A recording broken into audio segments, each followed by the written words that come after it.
अरे मिली, तेरे मेहंदी का रंग कितना गहरा रचा है। पता है गहरा रंग का मतलब क्या होता है? फिर तो जीजाजी बहुत प्यार करेंगे।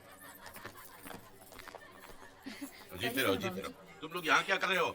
जाओ जाके सेराबंदी की तैयारी करो, जल्दी जाओ। छोटे जी बाबा। देखो, हमारे खानदान की रवायत है कि हर काम सही मुहूर्त पर होना चाहिए। जी। मुंडा कितने है, तैयार हुआ कि नहीं? नहीं जी, तैयार है तैयार है। एक मिनट। अरे किशन, अभी भैया कहाँ हैं? वो बाहर गए हैं। बाहर? यार ये लड़का पिटवाएगा मुझे।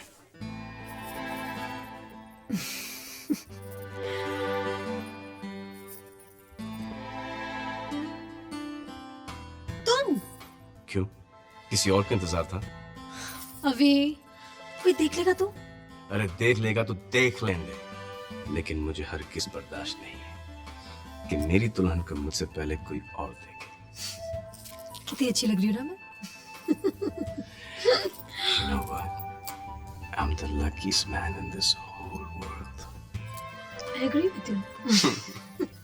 अब जाओ ना बाबा प्लीज। जाओ? क्यों? Why? जाओगे नहीं तो आओगे कैसे डोली लेने? Fine.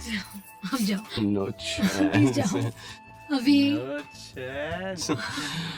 जाओ। Tonight. मैं मम्मी को बुलाऊंगी। Tonight. Tonight. मम्मी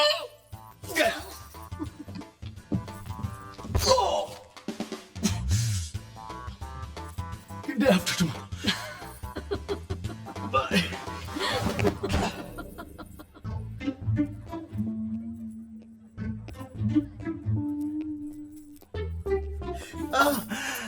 जय गणेश जय गणेश जय गणेश देवा, माता जाकी पार्वती पिता महादेवा। हे भगवान, बड़ी ओह मॉम, इट्स ओनली यू। क्या करूं, माँ हो ना, बेटे को डांट खाते नहीं देख सकती, और वो भी आज के दिन। Thank you mom. अच्छा ये बताओ, मेरी बहू कैसी लग रही है? बहुत सुंदर ना? लेकिन आपका क्लास ही कुछ और है। अच्छा बच्चू, माँ से ही मस्का। हाँ अच्छा अच्छा चलो, ताया जी गुस्से में इंतजार कर रहे What हैं। is this Taji's problem, माँ? अरे तुम्हारी बारात निकलने का टाइम हो गया।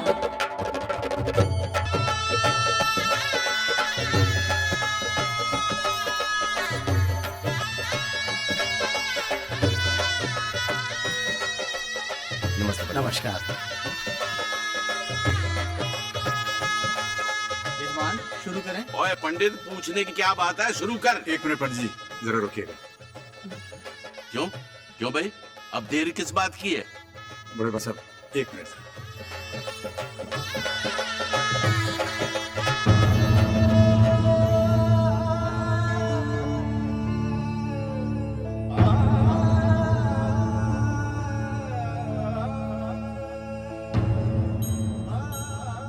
आओ बस बस। पुष्पा, अच्छा हुआ तो आ गई। पंची अभी के पास ले जाओ पुष्पा को, बहुत याद कर रहा था। चलिए चलिए। क्या बात हुई? I love you. अरे आज मैं क्या कुछ ज्यादा हैंडसम लग रहा हूँ क्या? जी नहीं, जैसे थे वैसे लग रहे हो, लेकिन प्यार तो तुम्हारी ऐसी बातों पर आ जाता है जो तुमने आज की है। सच, पुष्पा आ गई, दिल भर गया। Thank you.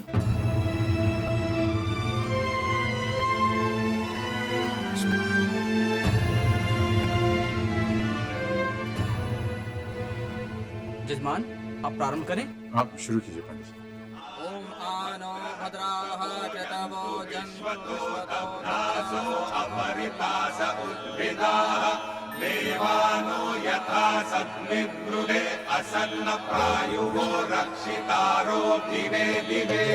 अब कन्यादान कीजिए।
कितनी देर कर दी तुमने?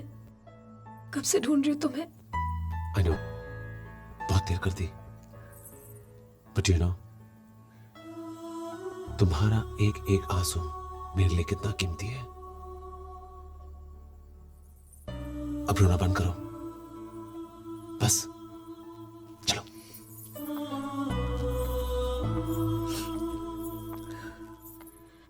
रजत बाबू, हमने नहीं रुलाया, पर वादा करते हैं कि आज के बाद कभी नहीं रोएगी। ये रूम बड़ा बड़ा समंदर, लुकिंग स्मॉल, लेकिन उससे भी बड़ी बड़ी खुशियां। तुम्हारे होते हुए मुझे कोई फिक्र नहीं। Thank you. ये वाकई खुश रहेगी, है ना? Of course, of course.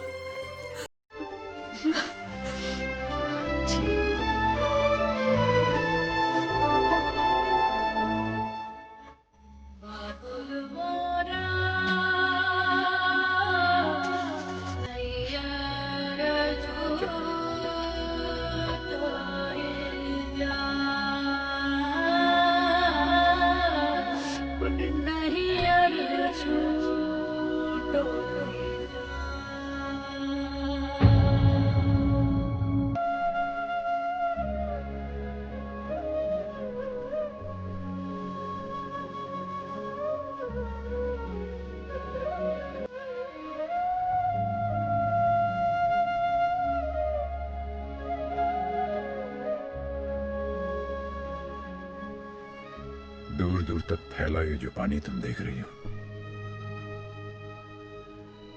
ये देखने में तो पानी जैसा लगता है, महसूस करने में पानी जैसा लगता है, पर ये पानी है नहीं, ये खारा है। इससे प्यास नहीं बुझाई जा सकती। तुम्हारी ये जिंदगी भी ऐसी ही है,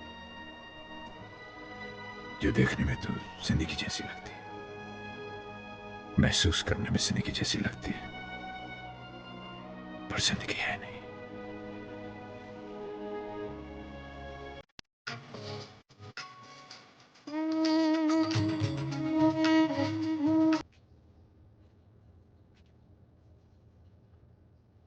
मैं जानती थी कि तुम यही होगे। इतना चाहती हो तो मुझे गलत क्यों समझती हो? अक्सर खुद को समझने में भी मुश्किल होती है।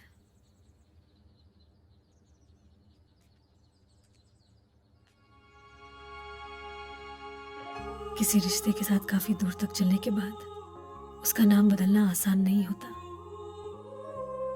मुझे कुछ वक्त चाहिए। क्या तुम मुझे वो दोगे?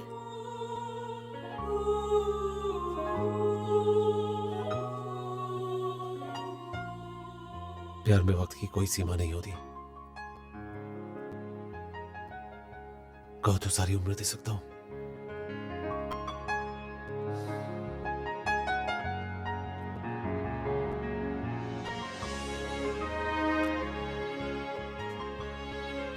आज से तुम्हारे सारे दुख मेरे और मेरे सारे सुख तुम्हारे। भरोसा है मुझ पर?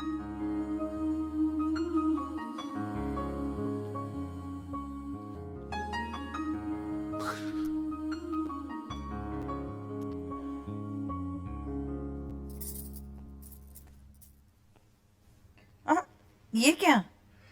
एक मीठा सा सरप्राइज, ये लो। आप हाथ हटाएंगे तो देखो ना। ओके।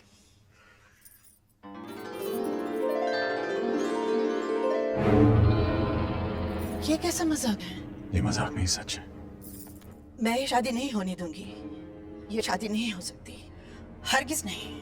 कैसी बातें करती हो शोभा? मिली हमारी बेटी है, उसकी खुशियों के बारे में सोचना हमारी जिम्मेदारी नहीं? और मेरी खुशी की कोई मायने नहीं।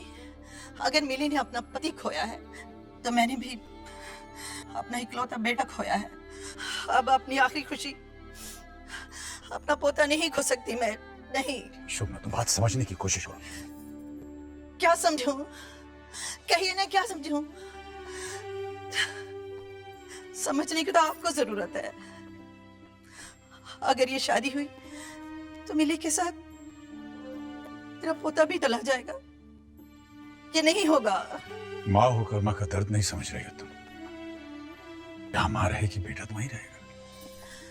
मुझे समझा रहे हैं आप माँ का दर्द, उस माँ को जिसने अपने बेटे को अपने खून से सींचा, बड़ा किया और उसे खून में लथपथ उसे अपनी आंखों के सामने जाते भी देखा, हमेशा के लिए खो दिया है। फिर आप ही ने कहा हमारा अभी कहीं नहीं गया, अंश में ही समा गया है, तो उसी में अपने बेटे को ढूंढने की कोशिश करने लगी। जब वो मिल गया है तो आप कह रहे दोबारा उसे खो दूं? नहीं, हरगिज नहीं। जिसे तुम खोना कह रही हो अंश के लिए वही पाना भी तो हो सकता है। उसे एक पिता मिलेगा शोभना, पिता, वो भी रजत जैसा जो उससे बेहद प्यार करता है। बाप का यही प्यार अंश के लिए बहुत जरूरी है बेबी। लेकिन मेरे लिए अंश का होना बहुत जरूरी है। नहीं जी सकती हूँ मैं उसके बगैर, और वो मुझसे दूर कहीं नहीं जाएगा। बीबी,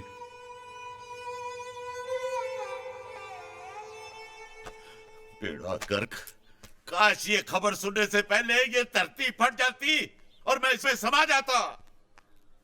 इस छोटे ने तो मेरी नाक काट डाली। क्यों जी, क्या किया है बलराज ने? जिस खानदान की मिसालें देते लोग नहीं थकते, अब उसी पर सारे थूकेंगे। पागल हो गया बलराज, पागल। ऐसा ना करो। तुम चुप रहो। अंग्रेजी के 4 अक्षर क्या पढ़ लिए, रिवायतों की उल्टी गंगा बहाने लग पड़ा। विधवा को सुहाग चढ़ाने चला है मूठ। हमारी 7 पुस्तों में ये अनर्थ न कभी हुआ है और न कभी होगा। रिवायतों की सफेद चादर पर मैं बदनामी का एक भी दाग नहीं लगने दूंगा, हरगिज़ नहीं। ये क्या कर रहे हैं? चाचू सीधे साधे आदमी है, इसलिए धोखा खा गए। लेकिन मैं देखते ही पहचान गया था कि ये रजत सही बंदा नहीं है। अरे दोस्ती की आड़ में मिली के साथ मिलकर लंबा हाथ मारना चाहता है, और वही हुआ। लेकिन मैं उसके इरादे कामयाब नहीं होने दूंगा। देखता हूँ ये शादी कैसे होती। अरे सुनो भैया, सुनो भैया,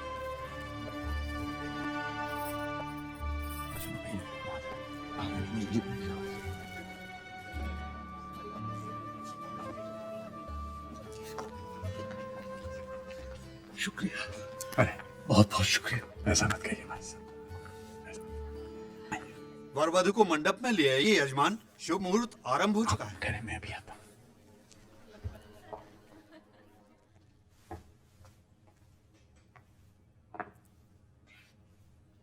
चलें बेटे।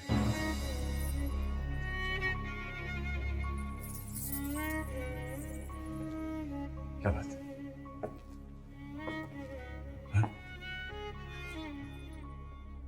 ये सोचकर मेरे कदम आगे ही नहीं बढ़ रहे पापा कि मेरा घर मुझसे छूटा जा रहा है।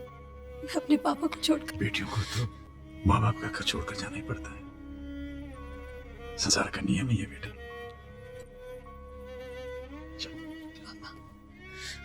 आपने मुझे बेटी कहा ही नहीं, माना भी है। मंडप में जाने के बाद इस रिश्ते की मोहर भी लग जाएगी, तब शायद मैं वो नहीं कर पाऊंगी जो मैं करना चाहती हूँ। बस एक बार, आखिरी बार मैं आपके पाँव छूना चाहती हूँ, आपके बहू के नाते। नहीं, बेटियां पाँव नहीं छूती।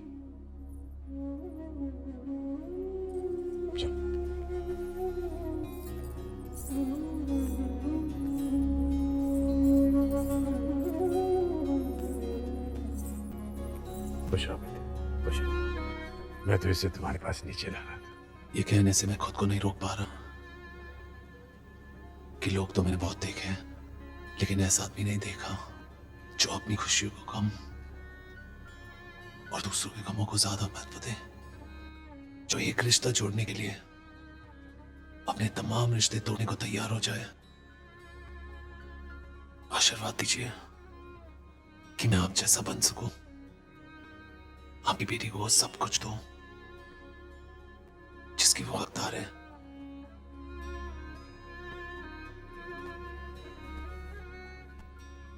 मुझे तुम पर पूरा भरोसा है बेटे।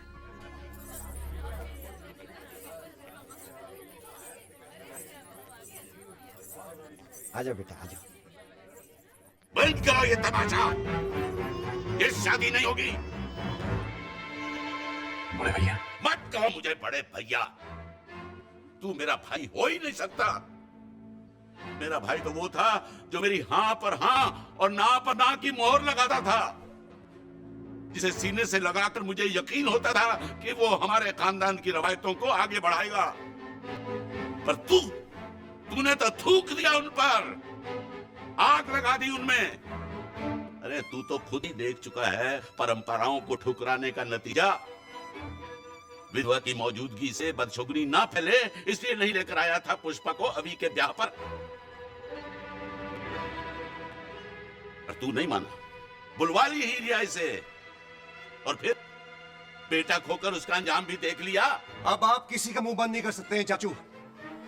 अपनी घर की बहू को गैर मर्द को सौंपते हुए आपकी आत्मा ने आपको बिल्कुल धिकारा नहीं? शर्म नहीं आई आपको?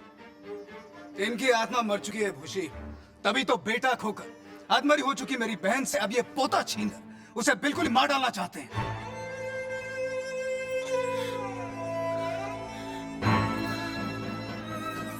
मम्मा प्लीज दीजिए, चलिए, और पापा को न जाने क्या क्या कह रहे, प्लीज मम्मा प्लीज। वाह जी जी वाह, अब आपके लिए वो पराई लड़की इतनी ज्यादा अपनी हो गई है कि उसकी खुशियों के नाम पर आप अपनी पत्नी की जान तक लेने पर उतारू हो गए। भगवान से डर छोटे, भगवान से डर। विधवा के दूजे ब्याह की बात सोचना भी पाप है, अनर्थ है, अधर्म है।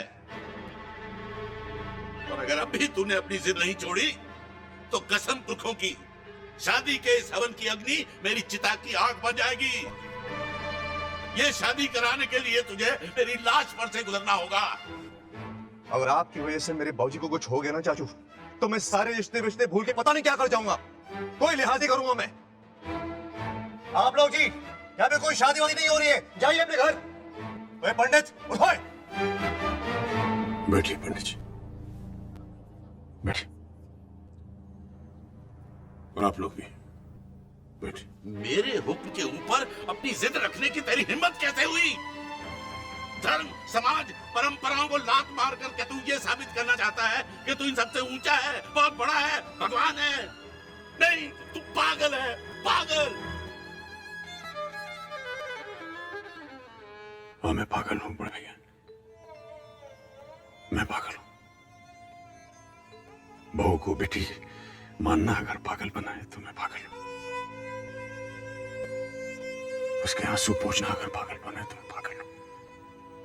उसकी अंधेरी जिंदगी में खुशियों की रोशनी भरना अगर पागल बने तो हाँ मैं पागल हूं। क्या कसूर है इस बच्ची का जो मैं इसे इस चार दीवारी के अंदर कैद करके मौत की सजा सुना दूं? यहाँ ना हवा है, ना रोशनी है, न किसी सवेरे की आस है। तेरी बच्ची कोई दुनिया की सबसे अनोखी विधवा नहीं है जिसके लिए तू अपने ही बंदों से बगावत पर उतर आया है। देख इधर, देख इसे, तेरे अपने ही छोटे भाई की विधवा है ये। पूरे 20 साल से खानदान की इज्जत को संभाले बैठी है अपने घर में। पूछ इससे, है कोई परेशानी? चैन से जी रही है कि नहीं? बता पुष्पा, तू ही बता। जी नहीं बड़े भैया, मुझे कोई परेशानी नहीं। 2 वक्त की रोटी खाती हूँ, तन ढकने के लिए ये बेरंग कपड़े हैं, और हाँ सांस भी लेती हूँ। अगर इसे जीना कहते तो मैं चैन से जी रही हूँ।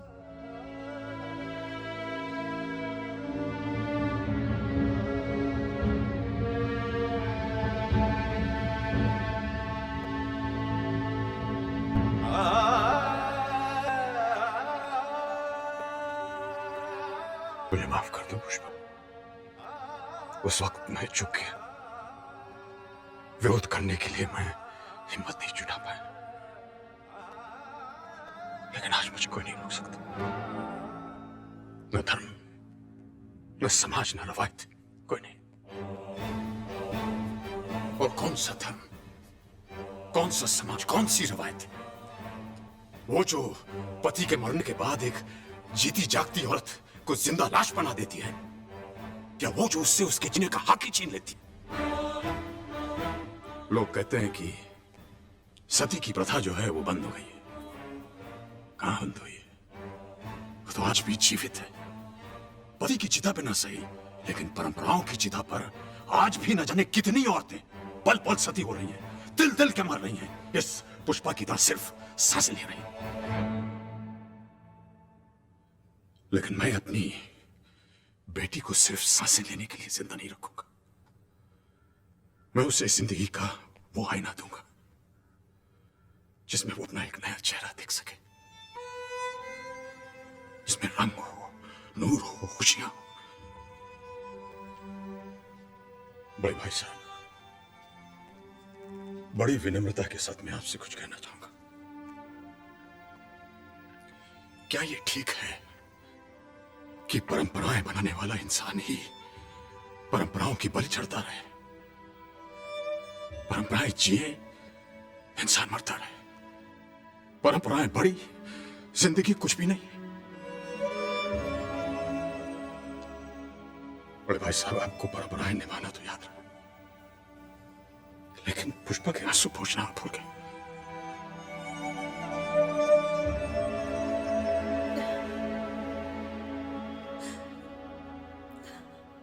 और एक सवाल मैं तुमसे भी पूछना चाहूंगा बीवी, ये जो लड़की तुम्हारे बगल में खड़ी है, ये तुम्हारी बहू ना होकर अगर तुम्हारी बेटी होती, और वो जिसे हमने खो दिया है वो तुम्हारा बेटा ना होकर तुम्हारा दामाद होता, तो क्या तब भी तुम अपनी बेटी के उजड़े हुए घर को बसता हुआ देखकर इसी तरह विरोध करती? उसके सूने माथे पर एक नई बिंदिया चमकते हुए देखकर एतराज करती? उसके बेटी के सर पर एक बाप के ममता के हाथों को नकार देती तुम? क्या करती तुम बेबी? मुझे माफ कर दीजिए, मैं स्वार्थी बन गई थी, खुदगर्ज बन गई थी। सच तो ये है, आप मिली के पिता बन गए, लेकिन मैं ना इसकी मां बन सकी, ना आपकी पत्नी। आज जब इस तूफान में आपको सबसे ज्यादा जरूरत मेरी थी, मैंने आपको अकेला छोड़ दिया। भगवान भी मुझे माफ नहीं करेगा। यजमान, राहु काल आरंभ होने वाला है, जल्दी कीजिए। अरे नहीं पंडित जी, राहु काल तो तभी आकर चला गया जब मेरे जैसे पागल को अक्ल आ गई। छोटे, मुझे माफ कर दे। नहीं भाई भैया, नहीं, मत क्या मुझे बड़े भैया, मैं इस लायक नहीं हूं। नहीं, मैं बड़ा नहीं, बड़ा तो तू है। आज तुझी से सीखा, जिंदगी बड़ी, परंपरा छोटी। परंपराओं की लकीरें जब धुंधली पड़ जाती हैं, तो नई लकीरें खींचने से परहेज नहीं करना चाहिए।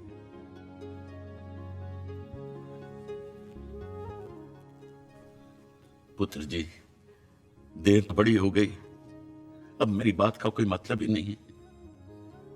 पर बड़े भैया समझ के मुझे माफ कर देना। ऐसा मत कहिए बड़े भैया। चलो आओ भाई।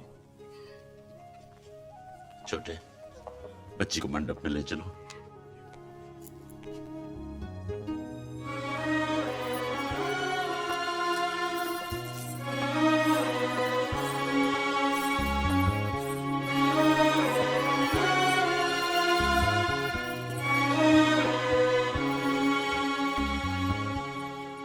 पंडित जी शुरू करो। ओम सहस्रशीर्षः पूर्वकः सहस्राक्षः सहस्रपादः स भूमिगुं तस्त्वत्वा तत्तिष्ठत शशांगुलम्। कन्यादान के लिए कन्या के माता पिता को बुलाइए। वही भाई साहब।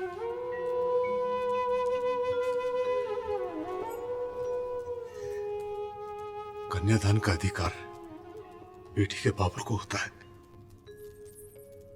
और वो बाबुल मिल रही आप। ऐसा मत कहिए भाई साहब।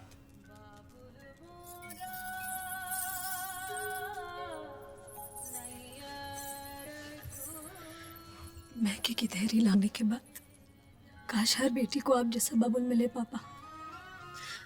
आप जैसे बाबुल के हाथों जिसका कन्यादान हो, उसे खुद भगवान आशीर्वाद देने आते हैं।